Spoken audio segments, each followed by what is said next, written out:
Hello student, welcome to my channel commerce education centre. तो आज चौथा मॉडल पेपर को देखेंगे काउंटिंग का। 3 मॉडल पेपर ऑलरेडी अपलोड किया गया है। आज 2 मॉडल पेपर और अपलोड हो जाएगा, तो टोटल 5 मॉडल पेपर को आप लोग अच्छे से रिपीट कर लें, इसके बाद ही एग्ज़ाम में बैठें।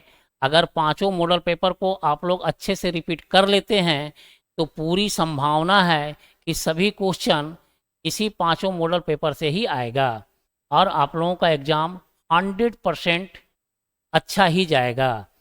तो आज चौथा मॉडल पेपर को देखते हैं। तो चौथा मॉडल पेपर 2020 का है। तो 2020 का मॉडल पेपर में क्या है, कुछ जनरल इंस्ट्रक्शन दिया हुआ है। इस जनरल इंस्ट्रक्शन को आप लोग पढ़ लीजिएगा और हम क्वेश्चन की ओर आते हैं। तो क्वेश्चन में क्या है, पहला नंबर क्वेश्चन है, पुस्तपालन और लेखांकन की प्रथम पुस्तक कब प्रकाशित हुआ था। मीन्स बुक कीपिंग और अकाउंटेंसी का पहला बुक जो है कब पब्लिश हुआ था। 1598 में, 1496 में, 1494 में और 1698 में। तो पहले भी इस क्वेश्चन को बताया गया था। इसका आंसर, राइट आंसर क्या होगा, सी नंबर 1494 को। सेकेंड नंबर क्वेश्चन है, long term liabilities is, long term liabilities इनमें से कौन है। क्रेडिटर है, बिल्स पेबल है, आउटस्टैंडिंग एक्सपेंसेज है या डिवेंचर है। तो देखिए, क्रेडिटर जो होता है वो शॉर्ट टर्म होता है, पीपी भी शॉर्ट टर्म होता है, आउटस्टैंडिंग एक्सपेंसेज भी शॉर्ट टर्म होता है। इसका राइट आंसर क्या होगा, बी नंबर, डिवेंचर। डिवेंचर जो होता है वो लॉन्ग टर्म लायबिलिटीज में काउंट होता है। क्वेश्चन नंबर 3 को देखते हैं। क्वेश्चन नंबर 3 क्या है, क्वेश्चन नंबर 3 में बोला जा रहा है क्या, रूढ़िवादिता के सिद्धांत के अनुसार, यानी पुराने विचारधारा के अनुसार, रूढ़िवादिता के सिद्धांत के अनुसार अंतिम स्टॉक का मूल्य निकाला जाता है। मतलब इस जो रूढ़िवादिता का सिद्धांत है, इसके आधार पर क्लोजिंग स्टॉक का मूल्यांकन कैसे किया जाता है, लागत मूल्य पर, मिस कॉस्ट प्राइस पर, बी नंबर बाजार मूल्य पर, मिस मार्केट प्राइस पर, 3 नंबर पे हो रहा cost price and market price which ever is less. तो ये क्वेश्चन पहले भी बताया जा चुका है कि रूढ़िवादिता के सिद्धांत के आधार पर क्लोजिंग स्टॉक का मूल्यांकन जो है कॉस्ट प्राइस और market price which ever is less, दोनों में से जो कम होता है उसी पर किया जाता है। इसलिए इसका सही आंसर 3 नंबर का सही आंसर क्या होगा, 3 नंबर। क्वेश्चन नंबर 3 का आंसर क्या होगा, 3 नंबर। क्वेश्चन नंबर 4 को देखते हैं। क्वेश्चन नंबर 4 में क्या कहा जा रहा है, the importance of accounting concept is, लेखांकन सिद्धांतों का महत्व है। तो इम्पोर्टेंस क्या है, अकाउंटिंग कंसेप्ट का कौन सा इम्पोर्टेंस है, investor, for accounts, four auditors, all of these. मतलब निवेशकों के लिए है, लेखापालों के लिए है, अंकेक्षकों के लिए है या इनमें से सभी के लिए है। किसका, अकाउंटिंग कंसेप्ट का इम्पोर्टेंस। तो अकाउंटिंग कंसेप्ट का इम्पोर्टेंस जो है, इसका सही आंसर क्या होगा, 3 नंबर, सभी के लिए है।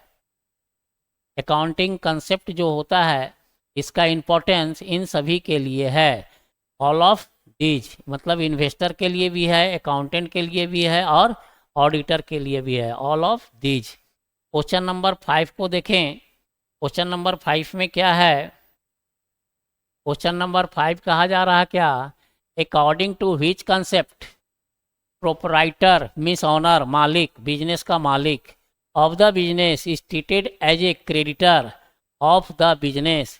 बोल रहा है क्या, किस अवधारणा के अनुसार, मीनिंग अकाउंटिंग का किस कंसेप्ट के अनुसार व्यवसाय का मालिक, मतलब प्रोपराइटर ऑफ द बिजनेस को व्यवसाय का लेनदार माना जाता है, क्रेडिटर माना जाता है। किस अवधारणा के आधार पर, पहला बोल रहा है कंसिस्टेंसी कंसेप्ट के आधार पर, पीरियोडिसिटी कंसेप्ट के आधार पर, मैटेरियलिटी कंसेप्ट के आधार पर या एंटिटी कंसेप्ट के आधार पर।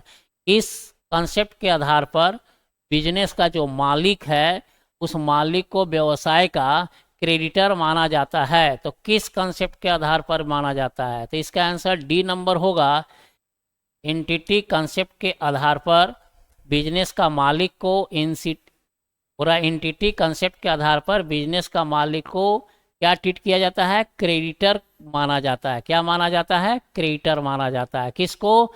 बिजनेसमैन को, मीन्स प्रोपराइटर को। प्रोपराइटर को क्या माना जाता है? क्रेडिटर माना जाता है। किस कंसेप्ट के आधार पर? तो एंटिटी कंसेप्ट के आधार पर। क्वेश्चन नंबर 6 में कहा जा रहा, how many column are there in journal? ये पहले ही बताया गया है कि जनरल में कितने कॉलम होते हैं। तो जनरल में टोटल 5 कॉलम होता है। कौन कौन होता है? Date, particular, LF, debit amount, credit amount. तो टोटल कितना कॉलम होता है? 5 कॉलम होता है। का आंसर क्या होगा? 3 नंबर। क्वेश्चन नंबर 7 को देखते हैं, क्या है 7 नंबर क्वेश्चन में।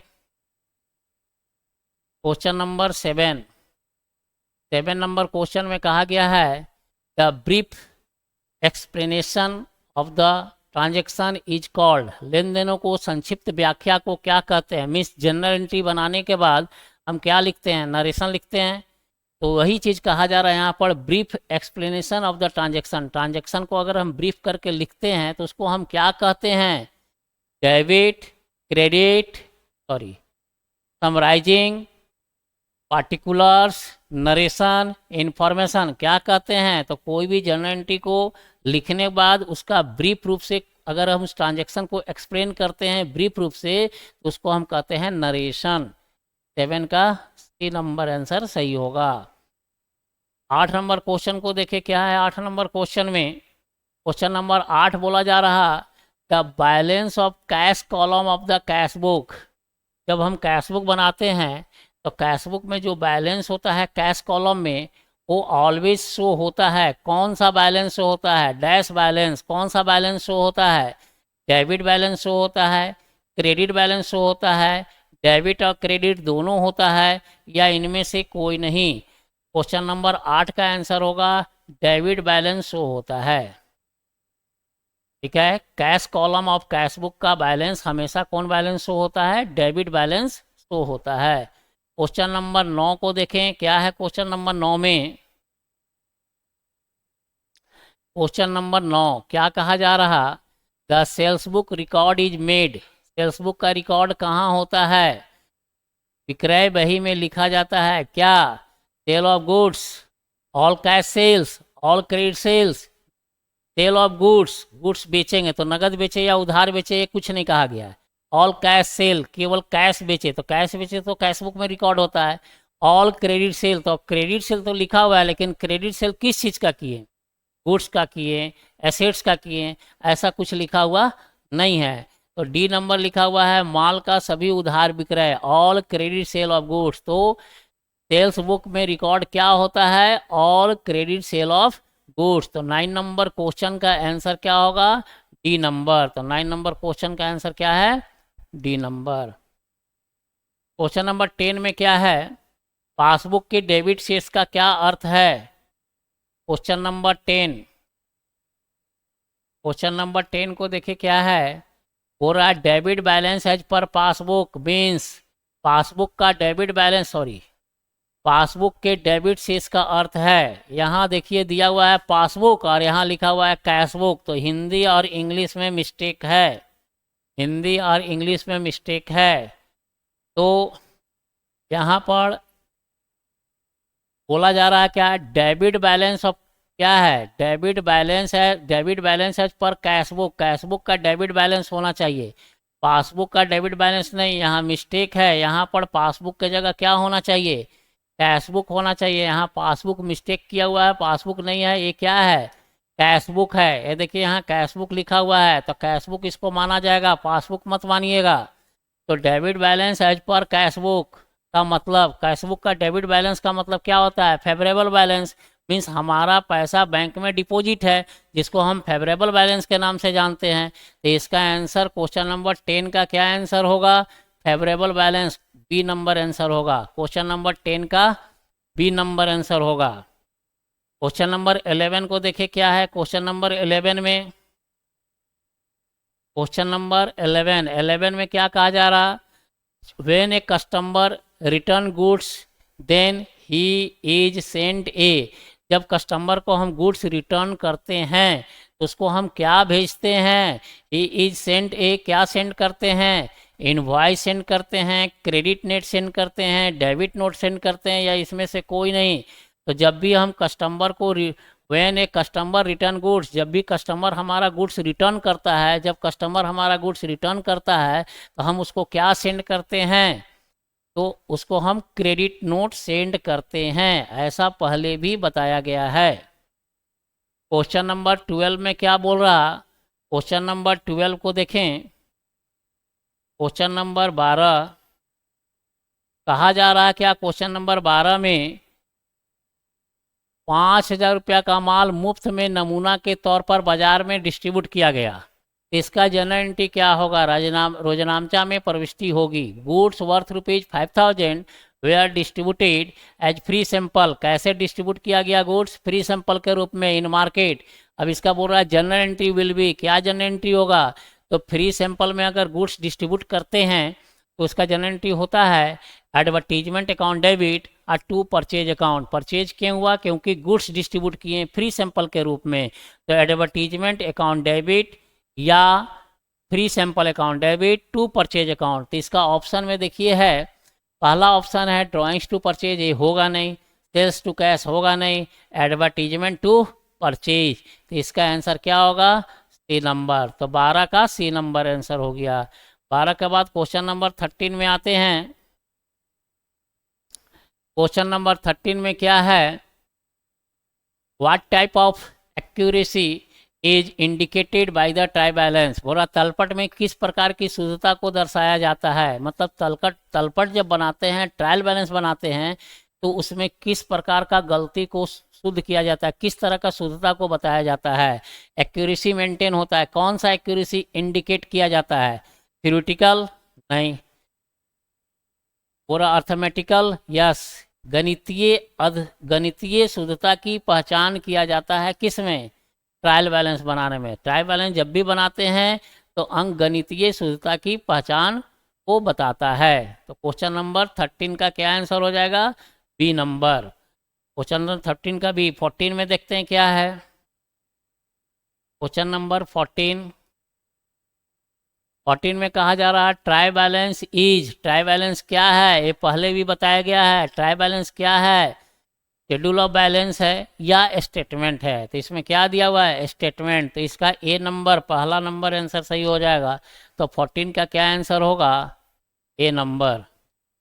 15 नंबर क्वेश्चन में कहा जा रहा है क्या, राजन को 2,900 का माल बेचा गया लेकिन बिक्री बही में 9,200 लिख दिया गया, तो यह कहलाएगी, किस प्रकार का एरर कहलाएगा, if goods are sold to Rajan, यदि हम गुड्स राजन को बेचते हैं, 2900 का गुड्स बेचा गया, but recorded in sales book, लेकिन सेल्स बुक जो है, इस सेल्स बुक में कितना रिकॉर्ड किया गया, 9,200, हम बेचे 2900 का, रिकॉर्ड हुआ सेल्स बुक में 9200, ये जो गलती हुआ, इस गलती को हम किस नाम से जानते हैं, error of omission, error of commission, error of principle या कंपनजेंटिंग एरर, कौन तरह का एरर कहते हैं। क्वेश्चन नंबर 15, तो इसको कहते हैं एरर ऑफ कमीशन। तो बी का आंसर, 15 का आंसर क्या होगा, बी नंबर। 15 का बी नंबर, हिसाब की अशुद्धियां, error of commission, question number 15 का बी। क्वेश्चन नंबर 16 में आते हैं, क्या है, क्वेश्चन नंबर 16 कहा जा रहा है depreciation is a process of, depreciation किसका प्रोसेस है, डेप्रिसिएशन जो है किसका प्रोसेस है, तो पहला में बोल रहा है वैल्यूएशन ऑफ एसेट्स, नहीं, दूसरा में बोल रहा है वेरिफिकेशन ऑफ एसेट्स, नहीं, allocation of cost of assets to its useful life, बिल्कुल। हम डेप्रिसिएशन में, डेप्रिसिएशन किस प्रकार का प्रोसेसन है, तो डेप्रिसिएशन किस प्रकार का प्रोसेस है, तो डेप्रिसिएशन जो प्रोसेस है, एलोकेट किया जाता है एसेट्स को उसका यूजफुल लाइफ में। अगर मान लीजिए कि 50,000 रुपये के एसेट्स खरीदते हैं, अगर 5 साल चलेगा तो हर एक साल 10-10 हज़ार डेप्रिसिएशन निकालते हैं, मीन्स उसका यूजफुल लाइफ में हम एलोकेट करते हैं एसेट्स का मूल्य को। इसलिए इसका आंसर क्या होगा, allocation of assets to its useful life. 3 number answer इसका सही होगा। 3 नंबर 16 का 3 नंबर आंसर सही होगा। क्वेश्चन नंबर 17 में आते हैं। क्या है 17 नंबर क्वेश्चन में? क्वेश्चन नंबर 17, और decline the value due to obsolescence means, और अप्रचलन के कारण मूल्य में कमी का क्या अर्थ है? अप्रचलन के कारण अगर कोई एसेट्स अप्रचलित हो जाता है तो उसका मूल्य में कमी हो जाता है। अप्रचलन के कारण मूल्य में कमी का क्या अर्थ हो सकता है? बाजार मूल्य में गिरावट, या फिजिकल वियर टियर, या इन्फ्लुएक्शन ऑफ टाइम, समय व्यतीत होना, या नव निर्माण आविष्कार, इनोवेशन एंड इन्वेंशन। इसका आंसर होगा डी नंबर। क्वेश्चन नंबर 17 का डी नंबर आंसर होगा। क्वेश्चन नंबर 17 का डी नंबर। क्वेश्चन नंबर 18 में कहा जा रहा क्या, एक मशीन 20,000 में खरीदा गया और डिमिनिशिंग बैलेंस मेथड पर 20% डिप्रिसिएशन लगाया गया, और तीसरे वर्ष के अंत में एंड ऑफ थर्ड ईयर संपत्ति का मूल्य क्या होगा? क्वेश्चन नंबर क्या है? क्वेश्चन नंबर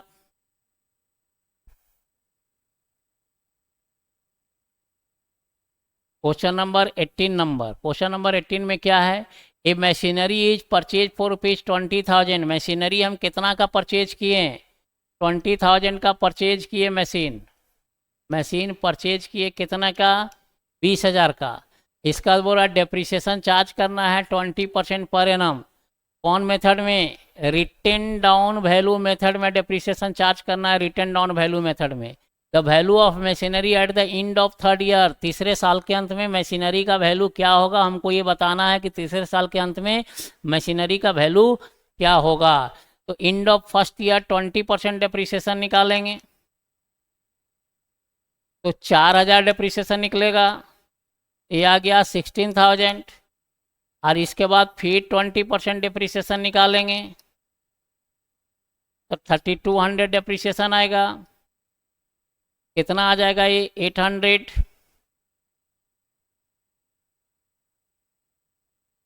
और फिर डेप्रिसिएशन निकालेंगे 20%। डेप्रिसिएशन 20%।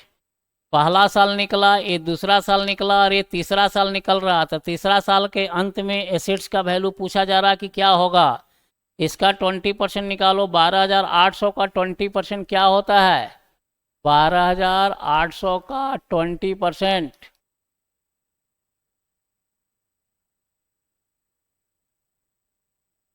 2560।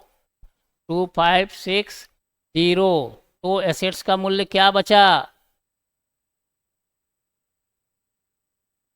10,240। तो and of the year assets का मूल्य क्या आएगा? 10,240। ये डी नंबर आंसर होगा। क्वेश्चन नंबर 18 का क्या आंसर होगा? D number. कैलकुलेशन क्या है? कैलकुलेशन इस प्रकार से है। कैलकुलेशन पहले परचेज किए 20,000 का, 20% डेप्रिसिएशन चार्ज किए 4,000, 16,000 आया, फिर 20% डेप्रिसिएशन चार्ज हुआ 3,200, 12,800 आया, फिर 20% डेप्रिसिएशन चार्ज किए एंड ऑफ थर्ड ईयर। इसके बाद हमारा बैलेंस 10,240 रुपया बचा। यही 10,240 रुपीज़ हमारा थर्ड ईयर के अंत में बचेगा बैलेंस अमाउंट। तो ये डी नंबर आंसर होगा क्वेश्चन नंबर 18 का। नेक्स्ट क्वेश्चन, क्वेश्चन नंबर 19 में आते हैं। क्या है 19 में? क्वेश्चन नंबर 19 में क्या है? Provision are. क्या है प्रोविजन? एप्रोप्रिएशन है, चार्ज अगेंस्ट प्रॉफिट है, बोथ ए एंड बी दोनों है, या नन ऑफ दीज है। क्वेश्चन नंबर 19 में प्रोविजन क्या है? एप्रोप्रिएशन है? नहीं। चार्ज अगेंस्ट प्रॉफिट है। तो प्रोविजन जो है, प्रोविजन चार्ज होता है कहाँ से? चार्ज अगेंस्ट प्रॉफिट से। प्रॉफिट से चार्ज होता है। इसलिए क्वेश्चन नंबर 19 का क्या आंसर होगा? B number. क्वेश्चन नंबर 20 में क्या है? Recovery of bad debts. बोल रहा है recovery of bad debts is, बोल रहा है क्या? रिकवरी ऑफ बैड डेट्स, अगर पैसा हमारा डूब जाए और डूबा हुआ पैसा को रिकवर कर लें तो क्या है, रेवेन्यू रिसिप्ट है, कैपिटल रिसिप्ट है, कैपिटल एक्सपेंडिचर है या रेवेन्यू एक्सपेंडिचर है? तो इसका आंसर रेवेन्यू रिसिप्ट होगा, 20 का ए नंबर, 20 का A number. Question number 21, question number 21 बोला जा रहा है a bill of exchange is an instrument. Bill of exchange किस प्रकार का इंस्ट्रूमेंट है? शर्त रहित, शर्त सहित, ए और बी बोथ, और इनमें से कोई नहीं। तो bill of exchange is an instrument किस प्रकार का इंस्ट्रूमेंट है? तो बिल ऑफ एक्सचेंज जो है अनकंडीशनल इंस्ट्रूमेंट होता है। ए नंबर, 21 का ए नंबर। 22 नंबर बोल रहा है क्या, the parties to a bill of exchange are. Bill of exchange में कौन पार्टी होता है? बिल ऑफ एक्सचेंज में पत्रकार कौन कौन सा पार्टीज होता है? तो बिल ऑफ एक्सचेंज में ड्रॉवर भी है, ड्रॉवी भी है, पेई भी है, इसलिए ऑल ऑफ दीज। 22 का डी नंबर आंसर होगा। क्वेश्चन नंबर 23 में देखते हैं क्या है। क्वेश्चन नंबर 23 में बोला जा रहा है क्या, नोटिंग चार्ज आज paid by the holder of the bill. Noting charge कौन पेमेंट करता है? जो जिसके पास बिल रहता है वो नोटिंग चार्ज पेमेंट कर देता है। अब इसमें पूछा जा रहा बट इज रिकवर्ड फ्रॉम, लेकिन बाद में वो किससे लिया जाता है? एक क्वेश्चन पहले ही बताया गया है। नोटिंग चार्ज जो है पेमेंट कौन करता है? होल्डर ऑफ द बिल, जिसके पास बिल रहता है वो पेमेंट करता है, लेकिन बाद में किससे रिकवर्ड किया जाता है? ड्रॉवी से। तो इसका आंसर क्या होगा? B number. 23 का बी नंबर आंसर होगा।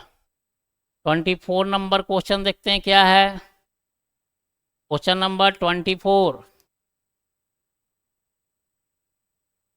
24 नंबर में बोल रहा जा, ए ने बी पर बिल लिखा। A draw a bill on B, A B के ऊपर में बिल लिखा। A endorse the bill to C, इसके बाद ए बिल इंडोर्स कर दिया किसको? सी को इंडोर्स कर दिया। सी को इंडोर्स करने के बाद क्या बोला जा रहा है? द पेई of the bill will be.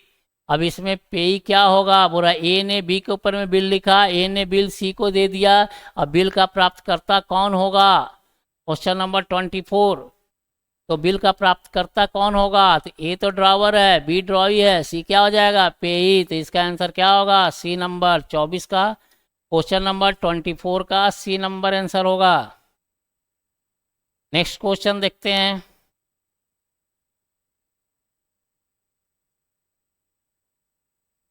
अब क्वेश्चन जो है यहाँ पर ट्राई बैलेंस दिया हुआ है कुछ, और on the basis of information given in try balance, try balance में कुछ इन्फॉर्मेशन दिया हुआ है। इस इंफॉर्मेशन के आधार पर आपको आंसर बताना है। क्या क्या इन्फॉर्मेशन है इसमें?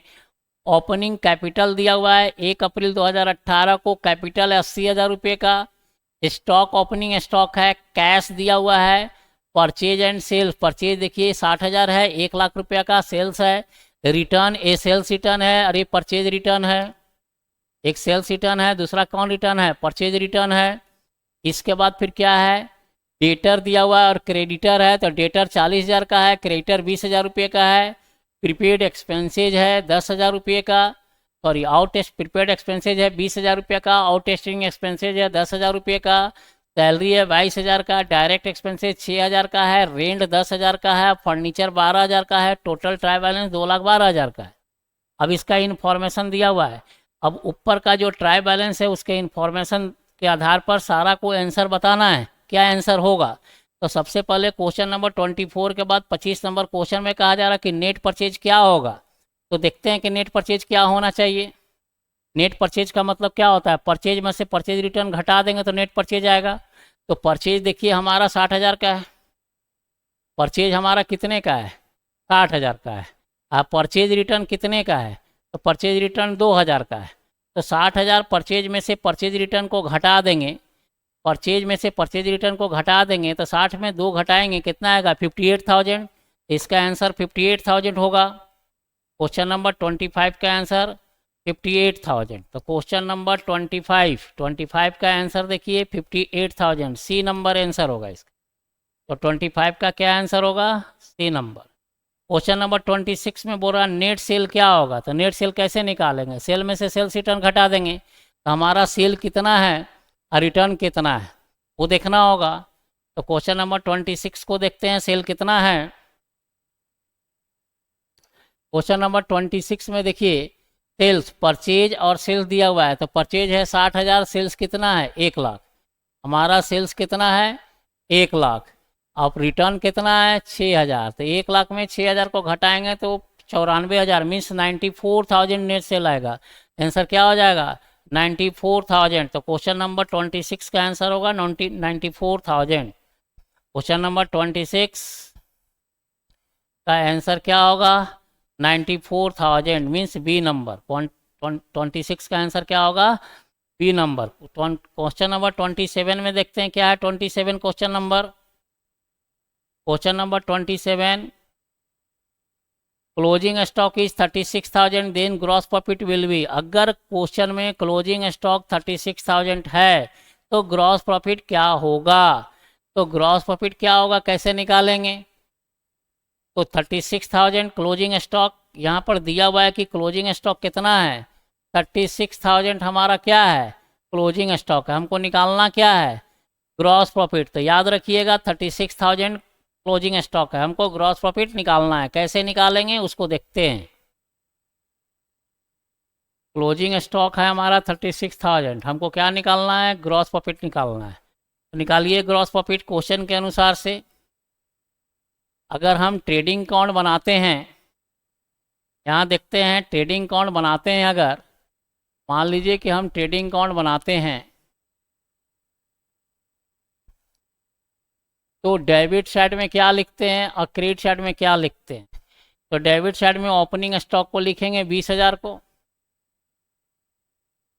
ओपनिंग स्टॉक के बाद क्या लिखेंगे परचेज 60,000 रिटर्न 2,000। तो परचेज 60,000 रिटर्न 2,000 तो 58,000। और क्या लिखते हैं रिटर्न हो गया। डायरेक्ट एक्सपेंसेज को और लिखेंगे तो डायरेक्ट एक्सपेंसेज है 6,000 तो 6,000 डायरेक्ट एक्सपेंसेज हो गया। अब यहाँ लिखते हैं सेल्स को, तो सेल्स हमारा 1 लाख है, रिटर्न 6,000 है, तो 94,000 का सेल्स हो गया। 94,000 का सेल्स आया। और क्लोजिंग स्टॉक बोल रहा 36,000 है, तो क्लोजिंग स्टॉक 36,000, तो ये क्या आ गया तो ये हो गया आपका 1,30,000 क्रेडिट साइड में आया। और डेबिट साइड में कितना आया 84,000 डेबिट साइड में आया। तो 1,30,000 में 84,000 को घटा देंगे तो ये जो निकलेगा यहाँ पर बैलेंसिंग क्या निकल जाएगा ग्रॉस प्रॉफिट निकल जाएगा। हमने ओपनिंग स्टॉक को लिख लिया, नेट परचेज को लिखा, डायरेक्ट एक्सपेंसेज को लिखा जो ट्रेडिंग अकाउंट का डेबिट साइड में जाता है। और क्रेडिट साइड में नेट सेल को लिखे और क्लोजिंग स्टॉक को लिखे। आया 130 में से घटा माइनस कर देंगे क्या 84,000। तो 130,000 माइनस 84,000 को माइनस कर देंगे तो ये क्या आएगा 46,000। तो इसका आंसर क्या आएगा ग्रॉस प्रॉफिट 46,000। आंसर क्या आएगा 46,000।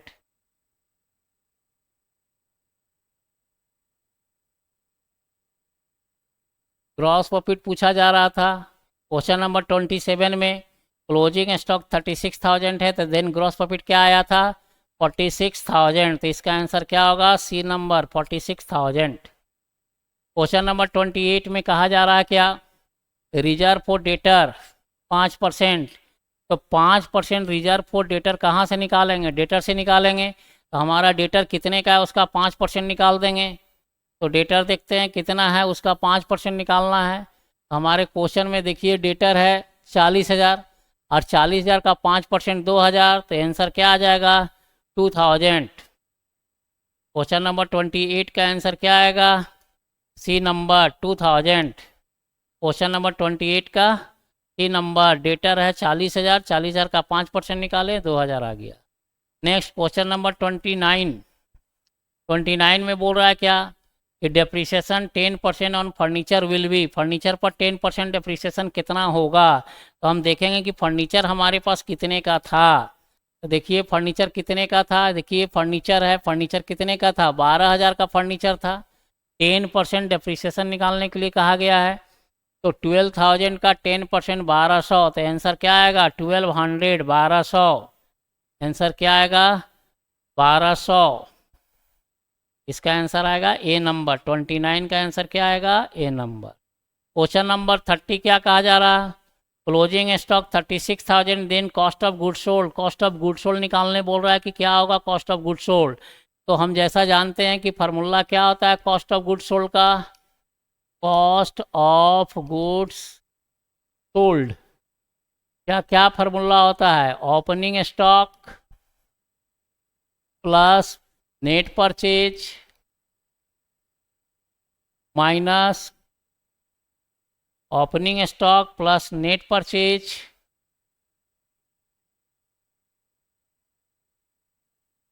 फार्मूला होगा क्या, cost of good sold, COGS, opening stock plus net purchase plus direct expenses minus closing stock. ये फार्मूला होता है। अब ये कॉस्ट ऑफ गुड सोल्ड का फार्मूला के आधार पर हमको निकालना पड़ेगा कॉस्ट ऑफ गुड सोल्ड कितना आया। तो ओपनिंग स्टॉक में से नेट परचेज जोड़ देंगे, डायरेक्ट एक्सपेंस जोड़ देंगे या क्लोजिंग स्टॉक को घटा देंगे। तो हमारे क्वेश्चन में क्लोजिंग स्टॉक कितना दिया हुआ है 36,000। तो क्या निकालना है हमको, कॉस्ट ऑफ गुड सोल्ड निकालने बोल रहा है। When cost of good sold, तो कॉस्ट ऑफ गुड सोल्ड क्या होगा, तो इसके लिए हमको फिर ट्राई बैलेंस में जाना पड़ेगा। क्या है ट्राई बैलेंस में, क्वेश्चन में देखते हैं।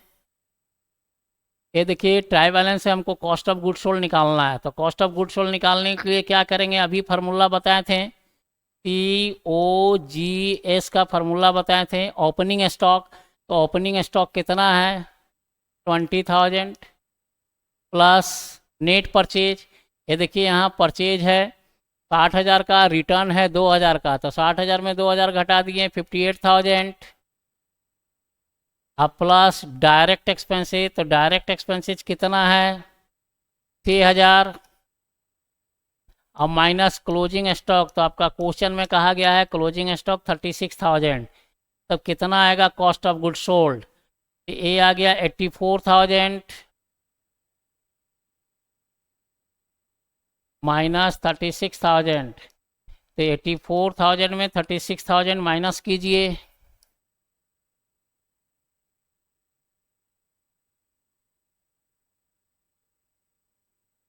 $48,000। तो इसका आंसर क्या आएगा, कॉस्ट ऑफ गुड सोल्ड क्या आएगा 48,000। तो देखते हैं 48,000 है कि नहीं answer.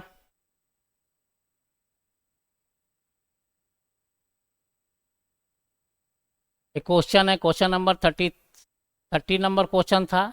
If closing stock 36,000 then cost of good sold 48,000। तो 30 का क्या आंसर होगा, ए नंबर। तो 30 क्वेश्चन नंबर 30 का आंसर क्या होगा, ए नंबर 48,000। 31 नंबर क्वेश्चन में आते हैं, क्या है 31 number question. Question number 31, which of the following is a current assets. इसमें करंट एसेट्स कौन कौन है, हो रहा है इसमें कौन सा करंट एसेट्स है। पहला दिया हुआ है स्टॉक, तो स्टॉक तो करंट एसेट्स होता है। दूसरा है डेटर, ये भी करंट से। प्रीपेड एक्सपेंसेज, ये भी करंट एसेट्स होता है। मीन्स क्वेश्चन नंबर 31 का डी नंबर आंसर होगा। ऑल ऑफ दीज, सभी का सभी करंट एसेट्स होता है। 32 नंबर क्वेश्चन में आते हैं। क्वेश्चन नंबर 32 नंबर क्वेश्चन में बोल रहा है क्या, if sale are 4 lakh, cost of good sold 3,10,000, operating expenses 60,000, then gross profit क्या होगा। तो यहाँ ऑपरेटिंग एक्सपेंसेस घटा देंगे तो ऑपरेटिंग प्रॉफिट निकल जाएगा। हमको निकालना है ग्रॉस प्रॉफिट, ऑपरेटिंग प्रॉफिट नहीं निकालना है, हमको ग्रॉस प्रॉफिट निकालना है। इसलिए हम ग्रॉस प्रॉफिट को देखेंगे क्या कैसे निकलेगा। तो सेल दिया हुआ है 4 लाख, सेल कितना दिया हुआ है, सेल है 4 लाख का, कॉस्ट ऑफ गुड सोल्ड 3,10,000 है। इस सेल में से कॉस्ट ऑफ गुड सोल्ड को माइनस कर देंगे तो हमारा 90,000 रुपया आंसर आ जाएगा 32 का बी नंबर। नेक्स्ट 32 का के बाद है 33 number question. Question number 33, final account prepared. Final account prepare होता है कैसे, at the end of the calendar year, नहीं। At the end of the assessment year, नहीं। At the end of accounting year, yes. Question number 33 का B number answer होगा। Question number 34 में बोल रहा है carries and freight on goods purchase it show in. पहले भी बताया गया है कि गुड्स खरीदने, जब हम गुड्स खरीदते हैं और उसमें जो कोई खर्च होता है कैरीज से रिलेटेड, तो कहाँ जाता है? ट्रेडिंग अकाउंट में। तो इसका आंसर बी नंबर होगा, ट्रेडिंग अकाउंट। क्वेश्चन नंबर 35 में आते हैं। क्या है 35 नंबर क्वेश्चन? क्वेश्चन नंबर 35 कहा जा रहा है विच of the following not an input device. इसमें से कौन सा इनपुट डिवाइस नहीं है? मॉनिटर, कीबोर्ड, मैग्नेटिक डिस्क और फ्लॉपी डिस्क नहीं। क्या आंसर आएगा? B number, monitor. 35 का 36 नंबर क्वेश्चन में कहा जा रहा है क्या? Which of the following is set to be brain of the computer. Computer का ब्रेन क्या है? सीपीयू।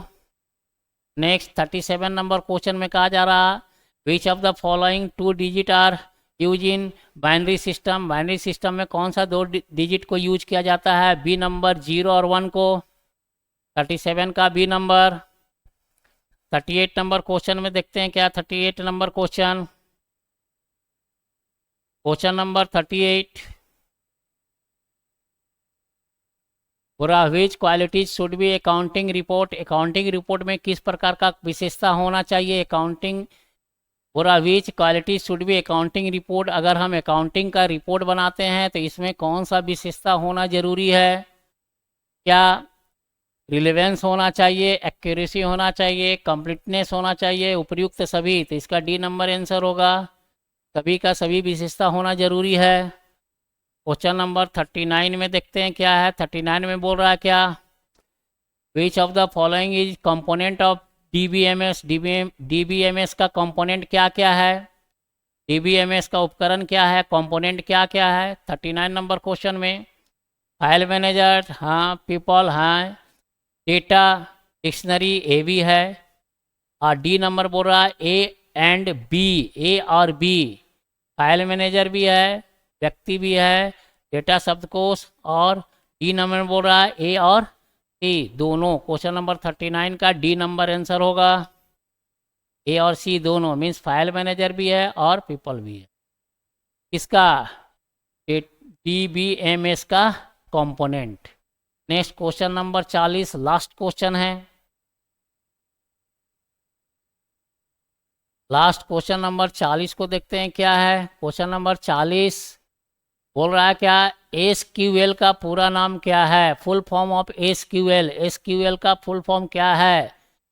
Structured Curie language. तो दूसरा बोल रहा है क्या स्टेट क्वांटिटी लैंग्वेज। तीसरा बोल रहा है सर्विस क्वेश्चन लिस्ट। और चौथा बोल रहा है इनमें से कोई नहीं, नन ऑफ दीज। तो 40 नंबर का ए नंबर आंसर होगा, structure Curie language. Structure Curie language. Question number 40 का आंसर होगा ए नंबर। इस प्रकार से टोटल 40 क्वेश्चन आज कराया गया। इसके बाद एक और मॉडल पेपर कराया जाएगा जो 2020 में एग्जाम में आया हुआ क्वेश्चन है, उस क्वेश्चन को कराया जाएगा। इस प्रकार से टोटल 5 मॉडल पेपर आप लोगों का हो जाएगा पूरा अकाउंटिंग का।